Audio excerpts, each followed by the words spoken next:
much. Oh, no, I saw the look on your face. Yeah, what you trying to, you went deep right there with that thought. Yeah. And, I mean, I feel that way about so many of your films where they have this vibe of being fun, lighthearted, and thriller, but then when you get down to it, the message is actually going to hit home. But to you, Mr. Perry, what do you say to that? You know, when you are in that situation where you're seeing people in your life, and I'm sure being as successful as you are, you have friends, loved ones that you just can't seem to get them out of their own way.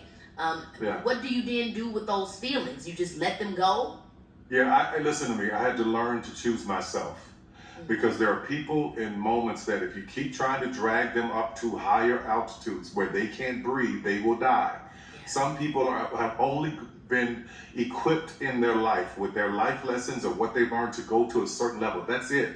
And I have been guilty so many times of trying to pull something. You can do it. Come on up, come on up. And it's usually the very people that you invest the most in, that you try and help the most, will be the same ones who turn around and try to destroy you because they feel like the jealousy or you went to a place way further than they ever thought you should go.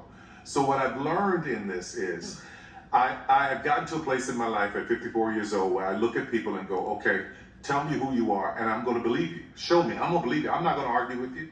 I can't pull you up here if you don't know how to handle this altitude. So stay where you are. You're not a bad person. Yeah. You're not wrong, but you don't know how to live up here. You don't know how to live at this level. So God bless you. Stay there, and I'll do what I can for you on that level. But don't try to come up here and kill me because you are not able to handle this. Yeah, you know? Yeah, and I received that. I remember seeing you say something similar to that about this altitude, and it's a great metaphor because it's also true. Yeah. Look, if you're gonna die up here, then I should leave you behind because it's better for you to figure out what's going on that playing field before you come up somewhere where you can't survive.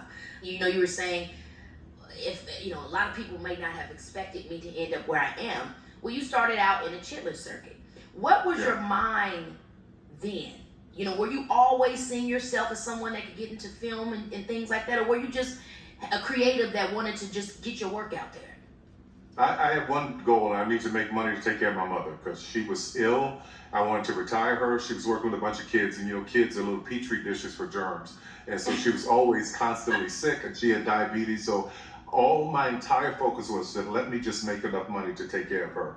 And I had been through being homeless and in poverty all my life. So when I got a little bit of money, I said, okay, nothing seemed to be enough. No amount of money was enough to take care of my mother.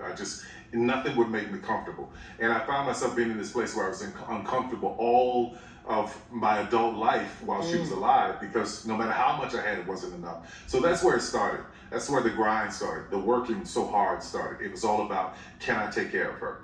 And what I can say about my audience, if they never did anything else for me, they allowed me to take care of her to the day she died and give her a life that she never imagined. That for me, that's all I need to be grateful forever, right?